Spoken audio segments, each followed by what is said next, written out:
Hello students, मी सम्राट पोद्दार. तर आपलं हे लेक्चर नंबर 3 आहे. पहिले 2 लेक्चर तुम्ही बघितले नसेल तर तुम्ही बघून घ्या. ते लेक्चर नंबर 3 आहे, types of 3 phase induction motor. ठीक आहे. तर इंडक्शन मोटर म्हणजे काय हे आपण मागच्या लेक्चरमध्ये बघितलेलं आहे. आता ह्याच्या 2 टाईप्स कुठल्या आहेत तर स्क्विरल केज इंडक्शन मोटर आणि स्लिप रिंग इंडक्शन मोटर. ठीक आहे. तर स्क्विरल केज इंडक्शन मोटर कशी असते, त्याचं नाव स्क्विरल केज इंडक्शन मोटर का पडलं. ठीक आहे. आणि स्लिप रिंग इंडक्शन किंवा फेज वाउंड किंवा वाउंड रोटर इंडक्शन मोटर म्हणतो आपण त्याला. ठीक आहे. ह्या 2 टाईप्स आहेत मेन. ते ह्या स्क्विरल केजलाच आपण शॉर्ट सर्किटेड रोटर असं म्हणतो. ठीक आहे. तर 2 नावं का पडली हे पण त्याला मागं रिझन आहे. स्लिप रिंग ह्याचं नाव स्लिप रिंग का पडलं, ठीक आहे, ह्याची पण रिझन्स आहेत आपल्याकडं, त्यांच्या नावावरूनच पडलेले ते. तर स्क्विरल केज इंडक्शन मोटर ह्याच्यामध्ये कसं असतं, तर ह्याचं नाव स्क्विरल केज इंडक्शन मोटर का पडलं. केज म्हणजे काय तर पिंजरा. ठीक आहे. तर ही जी रोटर आहे ती तुम्हाला पिंजऱ्यासारखी दिसते. म्हणजे बघा कसं आहे, हे एंड रिंग्स आहेत. ठीक आहे. हे रिंग आहे. ठीक आहे. त्यानंतर इथं आपण रोटर बार घातलेले आहेत. ठीक आहे. हे जे आहेत तुम्हाला दिसतात ते आहेत रोटर बार. ठीक आहे. हे रोटर बार दिसतात तुम्हाला. आणि हे इकडून पण अशी कनेक्टेड असते. इथं रिंग आहे, इकडून पण रिंग आहे. हा शाफ्ट आहे. ठीक आहे. हा शाफ्ट ह्याच्या पॅरललमध्ये नाही आहे. म्हणजे तुम्ही बघितलं असाल तर हे बार्स आहेत तुमचे. हा बार थोडासा वाकडा दिसतो. ठीक आहे. ह्याच्या पॅरलली दिसत नाही तुम्हाला. ठीक आहे. तर का दिसत नाही तर हे स्किविंगची कन्सेप्ट आहे ह्याच्यामध्ये, हे पण तुम्हाला सांगणार आहे.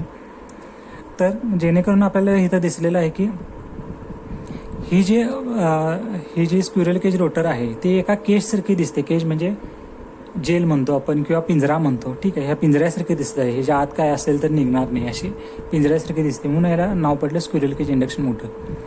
तर ह्याचं दुसरं नाव काय आहे तर short circuited rotor. Short circuited rotor का तर जे हे बार्स आहेत, हे जे बार्स आहेत, ठीक आहे, हे जे सगळे बार दिसतात तुम्हाला ते इथं एंड रिंग्सला कनेक्टेड असतात. म्हणजे इथं शॉर्ट केले जातात हे सगळेच्या सगळे बार्स. ठीक आहे. हे काय केले जातात, इथं शॉर्ट केले जातात, म्हणून ह्याचं दुसरं नाव आहे शॉर्ट सर्किटेड रोटर. ठीक आहे. आता ह्याचं नाव स्लिप रिंग किंवा फेज वाउंड किंवा वाउंड रोटर का पडलं. ठीक आहे. तुम्हाला दिसत असेल. वाउंड रोटर का पडलं तर ह्याच्यामध्ये आपण बघू शकतो की ह्याच्यामध्ये स्लिप आहे, स्लिप रिंग आहे. ह्याला काय म्हणतो आपण स्लिप रिंग, ह्याला म्हणतो आपण स्लिप रिंग. ठीक आहे. ह्याला म्हणतो आपण शाफ्ट.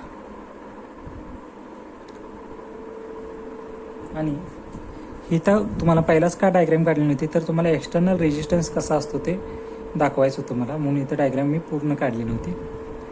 ठीक आहे. त्याला आपण काय म्हणतो एक्सटर्नल रेजिस्टन्स. म्हणजे कुठं डायरेक्ट मी तुम्हाला रेजिस्टन्स काढून दाखवलं असतं तर एका दिवस कळालं नसतं तुम्हाला. एक्सटर्नल रेजिस्टन्स इथं आपण जोडलेला आहे.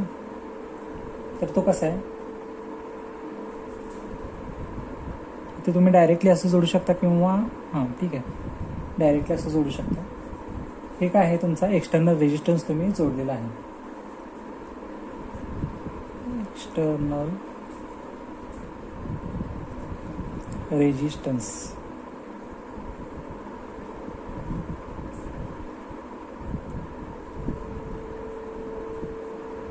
एक्सटर्नल कनेक्टेड रेहोस्टॅट पण म्हणू शकता तुम्ही. रेहोस्टॅट OSTAT. ठीक. रेहोस्टॅटचं तुम्हाला कळालं नसलं तर अनेकदा काढतो. RHEOSTAT. ठीक आहे.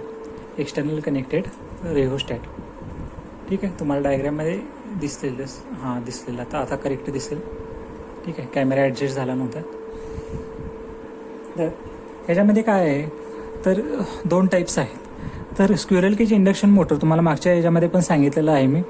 आणि स्लिप रिंग इंडक्शन मोटर ह्याच्यामध्ये जास्त करून म्हणजे जवळजवळ एक 90 to 95% जर कुठली रोटर जी यूज होत असेल तर ती आहे squirrel cage induction motor. Slip ring induction म्हणजे ही पण आपण यूज करू शकतो, पण जास्त करून आपण ही यूज करतो का तर ह्याच्या मागं कारण आहे. तर काय कारण आहे तर हे जे आहे ते रोटर बार्स आहेत. ठीक आहे. रोटर बार्स आहेत म्हणजे काय, बार म्हणजे आहे म्हणजे इथं काय मेकॅनिकल स्ट्रेंथ जी आहे ठीक आहे. ही काय तर जास्त आहे, म्हणजे मेकॅनिकल स्ट्रेंथ म्हणजे काय, मेकॅनिकल स्ट्रेंथ जे जास्त असते त्याच्यामध्ये काय असतं, तर मेकॅनिकल स्ट्रेंथ ज्यामध्ये जास्त आहे त्यामध्ये ते एन्व्हायरमेंट, म्हणजे समजा आता ह्याच्यामध्ये जर समजा पाऊस झाला किंवा एन्व्हायरमेंटमध्ये जे धूळ माती आहे, ठीक आहे, ह्याच्यामुळं ह्या स्क्विरल केज इंडक्शन मोटरला जास्त फरक पडत नाही. म्हणजेच काय, मेकॅनिकल स्ट्रेंथ त्याची जे जास्त असते त्याची इफिशियन्सी जास्त असते. ठीक आहे. ह्याच्यामुळं काय मेंटेनन्स कॉस्ट तुमची कमी येते. म्हणजे काय होते, तुम्हाला जास्त तुम्ही यूज करू शकता, तुमचा खर्च जो आहे तो कमी होतो. स्लिप रिंग इंडक्शन मोटरमध्ये काय होतं, तुम्हाला ह्याच्यामध्ये बघू शकता, इथं स्लिप रिंग्स आहे, शाफ्ट आहे, एक्सटर्नली रेव्हस्टॅट तुम्ही ॲड केलेला आहे. हे एन्व्हायरमेंटल फ्रेंडली नाही आहे. म्हणजे काय, त्याचा मेंटेनन्स कॉस्ट जास्त आहे. म्हणजे समजा पाऊस झाला किंवा एन्व्हायरमेंटमध्ये काही चेंजेस झाले, ह्याच्यामुळे ह्या स्लिप रिंग इंडक्शन मोटरवर जास्त इफेक्ट होतो त्याचा. ठीक आहे. आता ह्याच्यामध्ये काय आहे, हे दुसरा पॉईंट जर बघायला गेला तुम्ही, ठीक आहे, तर ह्याच्यामध्ये काय, तर स्टार्टिंग टॉर्क जो आहे तो ह्याचा लो किंवा मिडियम म्हणू शकतो. आणि ह्याचा स्टार्टिंग टॉर्क काय आहे, तर स्टार्टिंग टॉर्क ह्याचा जास्त आहे. आपण थोडे ह्याचे पॉईंट्स जे आहेत ते इथून आपण डायरेक्टली लिहितच जाऊया, म्हणजे तुम्हाला नंतर लगेच लिहून घेता येईल किंवा ते लक्षात पण बसेल तुम्हाला त्या वेळेला. ठीक आहे. तर एक सेकंद.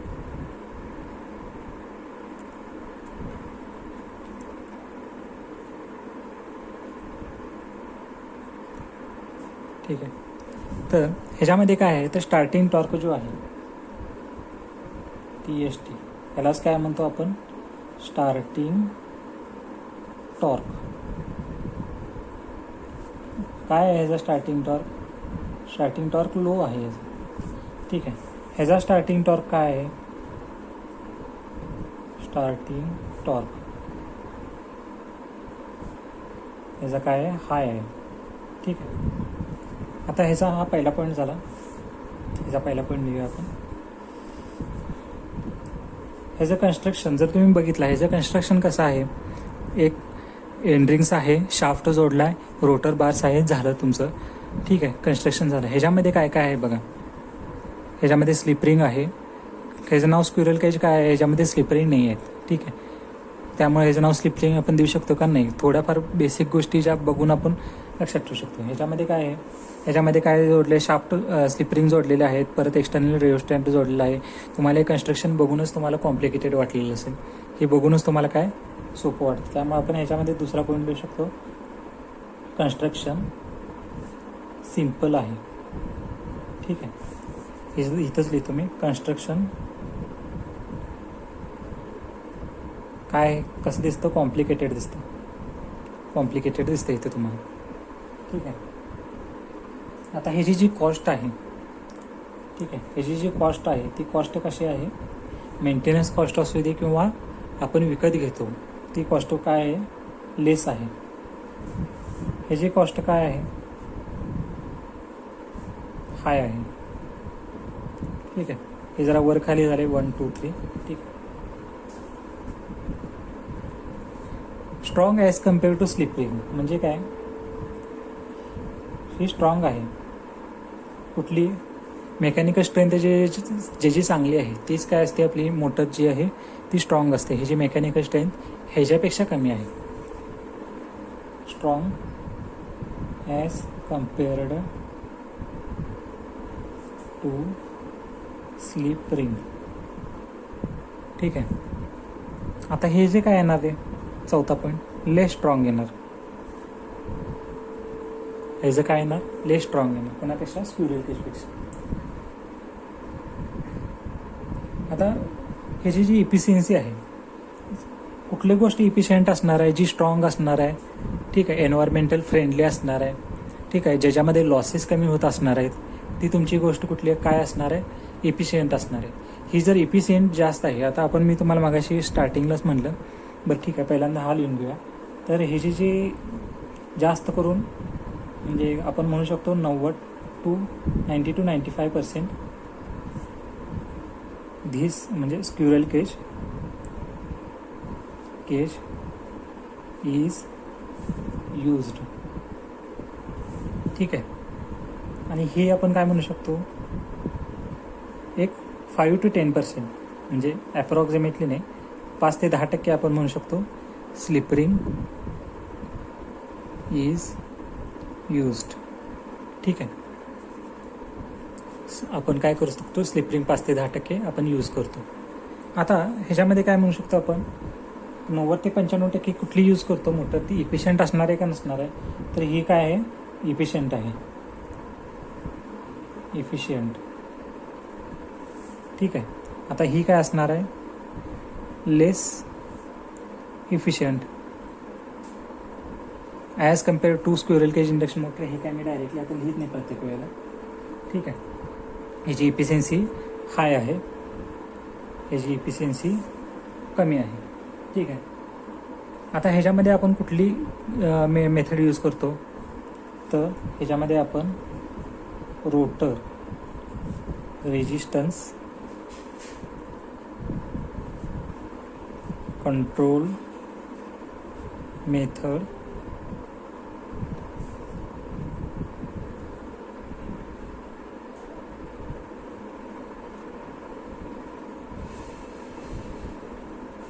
ह्याच्यामध्ये आपण rotor resistance control method use करू शकत नाही. ठीक आहे. Can't use to.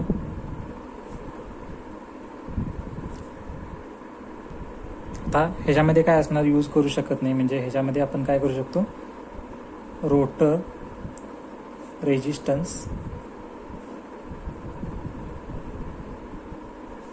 Control method can be used. जे आपण इकडे यूज करू शकत नाही ते आपण काय करू शकतो, इकडे यूज करू शकत असतो. ठीक आहे. तर ह्याच्यामध्ये आपण बघितलेले आहे सगळे पॉईंट. आता पुल आउट टॉर्क जो आहे, पुल आउट टॉर्क जो आहे इज ग्रेटर. ठीक आहे.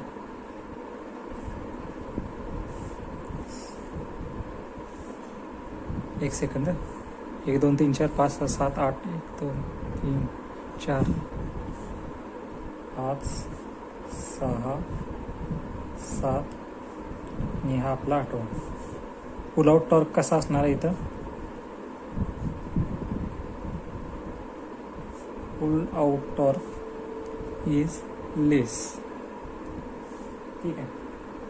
आता पॉवर फॅक्टर, आता जी इफिशियंट असते पॉवर फॅक्टर त्याचा काय असणार आहे, पॉवर फॅक्टर काय असणार आहे त्याचा बेटर असणार आहे. आणि ह्याचा काय असणार आहे रे, पुअर पॉवर फॅक्टर असणार आहे. ठीक आहे. तर पॉवर फॅक्टर इज बेटर आणि ह्याचा पॉवर फॅक्टर काय असणार आहे, पॉवर फॅक्टर काय असणार आहे याचा, लेस असणार आहे ना, किंवा पुअर म्हणू शकतो आपण याचा. ठीक आहे. आता ह्याच्यामध्ये फायर. ठीक आहे. ह्याच्यामध्ये काय असणार आहे, फायर हजार्ड जो आहे. ठीक आहे. तो फायर हजार्ड ह्याच्यामध्ये होणार नाही आहे जास्त. का होणार नाही आहे, ह्याच्यामध्ये स्लिप रिंग इंडक्शन मोटर नाही आहे, म्हणजे स्लिप रिंग किंवा ब्रशेस नाही आहेत ह्याच्यामध्ये. ह्याच्यामुळे काय होणार आहे, ह्याच्यामध्ये फायर हजार्ड्सचे जे चान्सेस आहेत ते काय आहेत, कमी आहेत. म्हणजे आपण काय म्हणू शकतो, फायर हजार्ड चे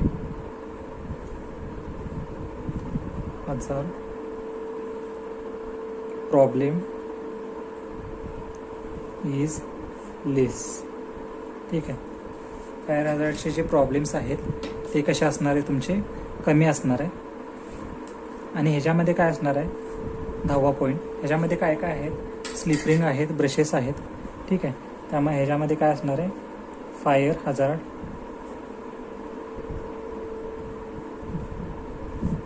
प्रॉब्लेम इज मोर. ठीक आहे. आता ह्याच्यामध्ये काय असणार आहे, स्पीड कंट्रोल करणं. ठीक आहे. एक डिसॲडव्हान्टेज पण असतात, सगळ्यामध्ये सगळे ॲडव्हान्टेज नसतात. तसं ह्याच्यामध्ये स्पीड कंट्रोल जे आहे तो डिफिकल्ट आहे. आणि ह्याच्यामध्ये काय आहे, स्पीड कंट्रोल हा काय आहे, इज इझी. ठीक आहे. आता रिव्हर्सल ऑफ रोटेशन म्हणजे आपण ह्याच्यामध्ये जर रोटेशन आहे ते समजा क्लॉकवाईज फिरायला लागले, क्लॉकवाईज असं फिरतं क्लॉकवाईज फिरायला लागले, तर आपल्याला जर रिव्हर्स ऑफ रोटेशन करायचं असलं म्हणजे त्याला अँटी क्लॉकवाईज जर फिरवायचं असलं तर आपण ते इझिली करू शकतो. ठीक आहे. आता रिव्हर्सल कसं करू शकतो तर by interchanging any two windings. ठीक आहे. म्हणजे RYB असली तर वाय आणि बी तुम्ही म्हणजे इंटरचेंज करा. ही जे इकडचे पिन तिकडं आणि तिकडची पिन इकडं, त्याला म्हणतो आपण इंटरचेंज. ठीक आहे. तर तसं जर केला तर रिव्हर्सल ऑफ रोटेशन आपण इझिली अचीव करू शकतो. ठीक आहे. Reversal of rotation is easy. ठीक आहे. आता ह्याच्यामध्ये काय असणार, ह्याच्यामध्ये पण कुठल्याही दोन म्हणजे आता इथं दाखवू शकतो आपण. ठीक आहे. इथं कुठल्या पण दोन काय म्हणू शकतो आपण त्याला, कुठल्या पण दोन टर्मिनल्स ज्या आहेत त्या तुम्ही रिव्हर्स करून रिव्हर्सल ऑफ रोटेशन पॉसिबल करू शकता. सेम ॲज आता ह्याच्यामध्ये मी लिहितो सेम ॲज स्क्युरल केज रोटर. ठीक आहे. आता झालेले आहेत आपले पॉईंट. आता आपण हे कुठं कुठे यूज करू शकतो, सगळ्यात शेवटचा पॉईंट आणि महत्त्वाचा पॉईंट आपण म्हणू शकतो याला. तर आपण ह्याला लेथ मशीनमध्ये यूज करू शकतो. 13वा पॉईंट लिहूया. Lathe machine, drilling machine,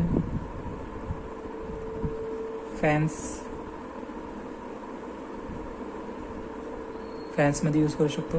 fans and ब्लोअर्समध्ये use करू शकतो. वॉटर पंपमध्ये यूज करू शकतो.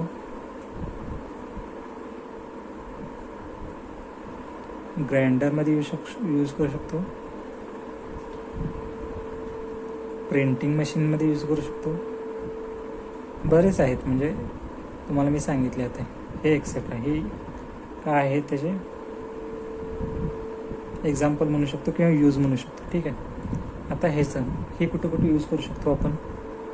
एक्झाम्पल लिफ्ट्स, हॉइस्ट, एलिव्हेटर्स,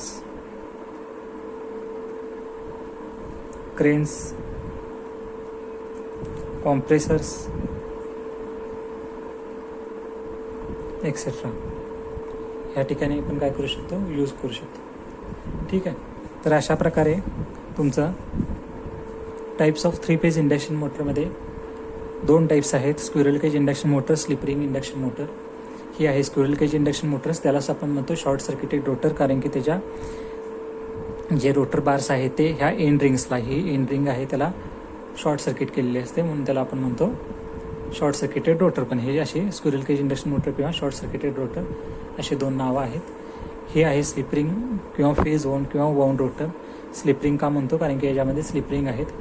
ठीक आहे. ह्याला आपण एक्सटर्नल रेजिस्टन्स आपण ॲड करू शकतो. ह्याच्यामध्ये अनेक पॉईंट आहे, तोंडी सांगतो तो. ह्याच्यामध्ये आपल्याला एक्सटर्नल रेजिस्टन्स ॲड करता येत नाही. ह्याच्यामध्ये आपल्याला एक्सटर्नल रेजिस्टन्स आपल्याला ॲड करता येतो. ठीक आहे.